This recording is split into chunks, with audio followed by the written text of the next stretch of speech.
સ્વાગત છે। હું છું પંકજ શર્મા। શરૂઆત મહત્વપૂર્ણ ખબરથી। અમદાવાદમાં નારોલ વિસ્તારમાં ફાયરિંગનો બનાવ બન્યો છે, જેમાં પ્રેમીએ પ્રેમિકા પર ફાયરિંગ કરી હોવાની પ્રાથમિક વિગત છે।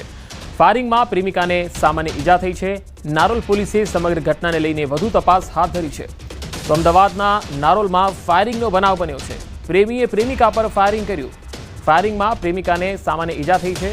નારોલ પોલીસને આ સમગ્ર ઘટના અંગે જાણકારી મળતા જ હાલ વધુ તપાસ કરવામાં આવી રહી છે। જે શખ્સ તમને દેખાઈ રહ્યો છે તેણે ફાયરિંગ કર્યું હતું। હાલ પ્રાથમિક વિગતો પ્રમાણે પ્રેમીએ પોતાની પ્રેમિકા પર ફાયરિંગ કર્યું હતું। હાલ વધુ અપડેટ આવવાની હજુ બાકી છે। પોલીસ તપાસ કરી રહી છે કે આ ફાયરિંગ કયા કારણોસર કરવામાં આવ્યું। વધુ માહિતી મેળવીએ। સંવાદદાતા નવીન ઝા જોડાયા છે। નવીન, આ ફાયરિંગ કરનાર શખ્સ કોણ હતો અને શું છે આખો આ બનાવ? પંકજ, જે અત્યારે માહિતી સામે આવી છે કે આ યુવક જે છે તે એક તરફી પ્રેમમાં પાગલ હતો અને જે યુવતી છે તેની સગાઈ થઈ ગઈ હતી અને તેના લગ્ન થવાના હતા। તે વાતનો રોષ તેને લાગ્યો અને જેના કારણે તે બાગેર રહેમત કરીને નારોલની અંદર એક સોસાયટી આવેલી છે તે સોસાયટીમાં જઈને આરોપીએ એક રાઉન્ડ ફાયરિંગ કર્યું છે, જેમાં યુવતીને ઈજા પહોંચી છે, જેને સારવાર માટે એલજી હોસ્પિટલમાં ખસેડવામાં આવ્યા છે। જો કે આરોપી જે છે તેની એલસીબી ઝોન 6 પોલીસે ધરપકડ કરી લીધી છે, એટલે અટકાયત કરી દીધી। ટૂંક સમયમાં તેની ધરપકડ થશે અને ખરેખર એક તરફી પ્રેમમાં પાગલ હતો કે અન્ય કોઈ કારણ હતું તે તપાસ બાદ ખ્યાલ આવશે, પરંતુ અત્યારે આરોપી આવી ગયો છે અને યુવતીની સારવાર જે છે તે એલજી હોસ્પિટલમાં ચાલી રહી છે। પંકજ જી નવીન, આભાર માહિતી આપવા માટે।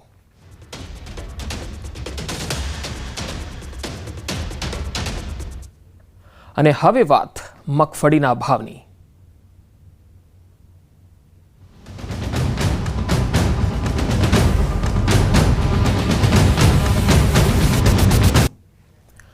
મગફળીના ટેકાના ભાવે નોંધણીના બીજા દિવસે પણ ધાંધિયા યથાવત છે।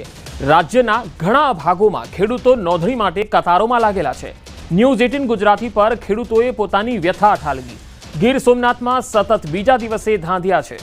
બીજા દિવસે પણ બપોર સુધી નોંધણી પ્રક્રિયા શરૂ ન થતા ખેડૂતો ચિંતામાં મુકાઈ ગયા। છેલ્લા 36 કલાકથી ગીર સોમનાથ જિલ્લાની તમામ ગ્રામ પંચાયતો બહાર ખેડૂતો કતારોમાં લાગેલા દેખાઈ રહ્યા છે। ભૂખ્યા તરસ્યા ખેડૂતો કતારમાં ઊભા રહેવા મજબૂર બન્યા છે। કેટલાકે કહ્યું છે કે પગમાં સોજા આવી ગયા છે, તો કેટલાક પોતાનું ગામ છોડી બીજા ગામમાં આવી રહ્યા છે। 2 દિવસથી ઘરે નથી ગયા અને હોટલમાં રોકાયા છે। કતારમાં ઊભા ન રહી શકતા હોવાથી બૂટ ચપ્પલ મૂકીને સાઈડમાં બેઠા છે। સર્વર ડાઉન રહેતા નોંધણીની પ્રક્રિયા ખૂબ જ ધીમી થઈ ગઈ છે। બપોર બાદ રજીસ્ટ્રેશનની પ્રક્રિયા ચાલુ કરાઈ, પરંતુ ધીમી ગતિના કારણે ખેડૂતો ખૂબ પરેશાન થઈ રહ્યા છે।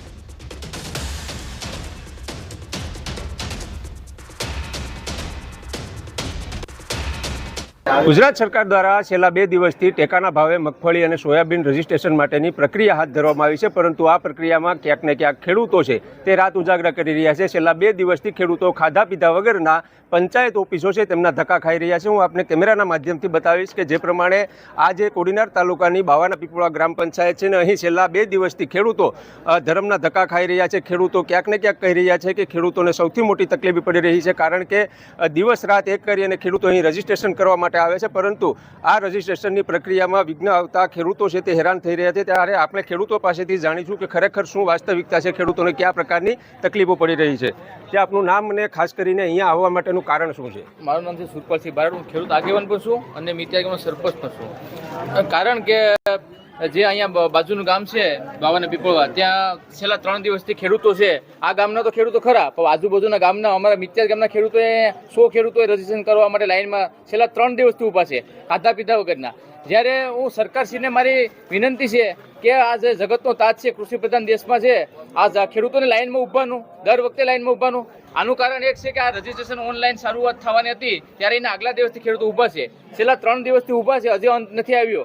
અને જે મારે સરકાર અને કૃષિ મંત્રીને એક વિનંતી છે કે તમે આ બધું કરવા કરતાં એક છે નિરાકરણ એક પ્રશ્નનો કે માર્કેટિંગ યાર્ડમાં જ ટેકાના ભાવ છે એ ભાવ ખેડૂતોને ચૂકવો તો આ બધા પ્રોબ્લેમ સોલ્વ થઈ જાય। એનું કારણ છે કે તમે કદાચ એનાથી 100 રૂપિયા ઓછા આપશો ને તો એ ખેડૂતો સ્વીકારવા તૈયાર છે, કારણ કે આ છેલ્લા 3 દિવસથી ખેડૂતોના પગ હોજી ગયા છે, બેસીને ઊભીને ખાધા પીધા વગરના। કોઈક પોતાના બાળકો છે, પોતાના પશુ છે એ મૂકી અને અહીંયા આવે છે। કોઈને પશુ દોવાનો સમય થઈ ગયો હોય તો પણ એ વિચાર્યા વગર એ લોકો છેલ્લા 3 દિવસથી બેઠા છે સતત, તો હજી આ લાઈન લાગી છે। તો કૃષિ પ્રધાન દેશમાં વડાપ્રધાન અને મુખ્યમંત્રીને મારી નમ્ર વિનંતી છે કે આ ખેડૂતોના પ્રશ્નો વહેલામાં વહેલા નિરાકરણ લાવી શકે।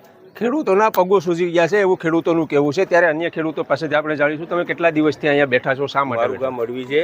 હું દુડિયા પ્રકાશભાઈ ધીરુભાઈ બોલું છું. અત્યારે અમારા ગામમાં વારો ન આવવાને કારણે હું અત્યારે બાવાના પીપળવા ગામમાં આવ્યો છું. ને અત્યારે 3 દિવસથી 48 કલાકથી મારે ઘરે હું નથી ગયો. અહીં હોટલે નાસ્તા કરીને પરત વળેલો છે. ઘરનું મોટું નથી જોયું. અચ્છા, તમારા ગામમાં નહીં ને અહીંયા કેમ? અહીંયા ગામમાં એમ કે અહીંયા ગામના 35 જણા છે, બાકીના ગામના લઈ શકે છે એટલા માટે આવ્યા છે. બાકી આવા ને આવા સરકાર વારા ન લઈ શકતી એમ હોય તો આ ધંધા બંધ કરી દે. અચ્છા, અત્યારે શું પરિસ્થિતિ છે? અત્યારે ટેકાના ભાવે રજીસ્ટ્રેશન ચાલુ થયું છે કે હજુ બંધ છે? હમણાં થોડીક વાર પહેલાં 10 સાડા 10ની આસપાસ ટાઈમથી ચાલુ થયું છે. જો કે પછી જે સ્પીડ મળવી જોઈએ તે સ્પીડ નથી. અત્યારે મતલબમાં 5-6 વારા લેવાના છે. ગામના 12 ગામના પણ હું પીપળાથી બોલું છું. 12 ગામના પણ આવ્યા છે અને ગામના પછી જો ગામના પતે ત્યાર પછી 12 ગામના લેવામાં આવશે. અચ્છા, આ રાત ઉજાગરા ખેડૂતો કરતા હતા, ગઈકાલે કઈ રીતે આખો દિવસ પસાર કર્યો? કેટલાક ખેડૂતો ભીખા તરસા પણ હશે ને?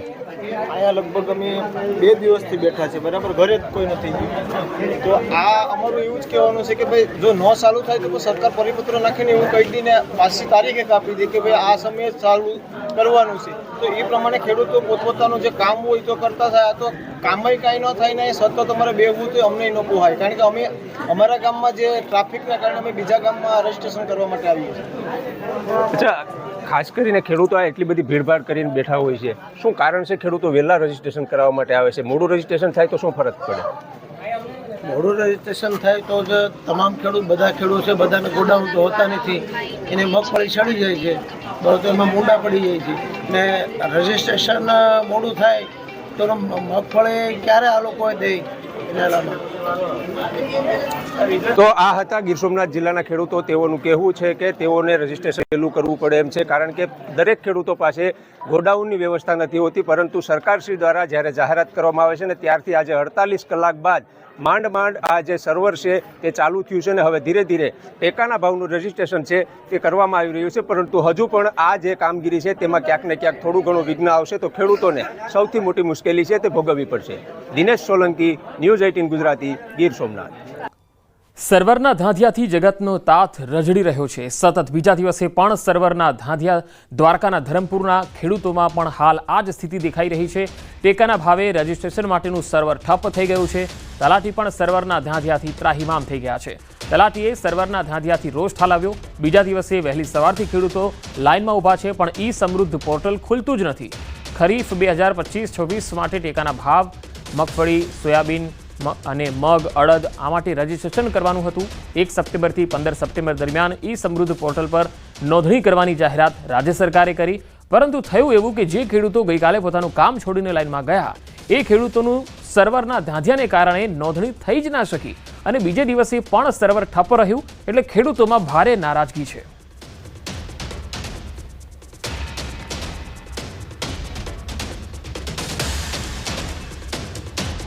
માંડવીના ટેકાના હિસાબે અમે કાલ સવારથી વહેલી સવારથી આવ્યા હતા.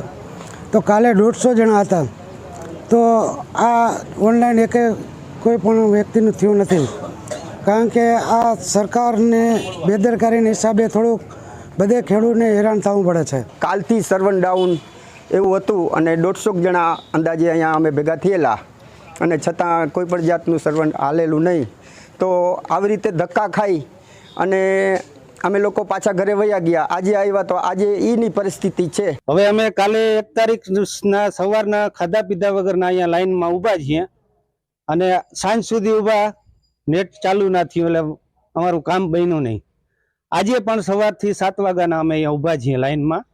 અત્યારે કાલે 150 જણા હતા, આજે 50-60 જણા આજે છીએ, છતાંય હજી ચાલુ નથી થયું સર્વે.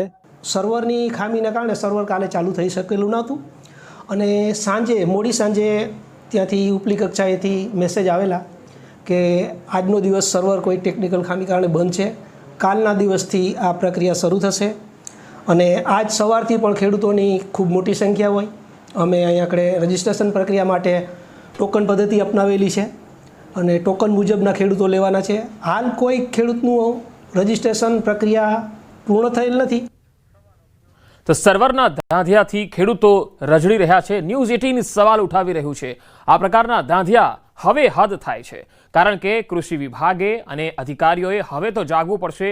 મુદ્દો ખેડૂતોનો છે અને લગાતાર 2 દિવસથી ખેડૂતો વહેલી સવારથી કતારોમાં લાગી ગયા છે.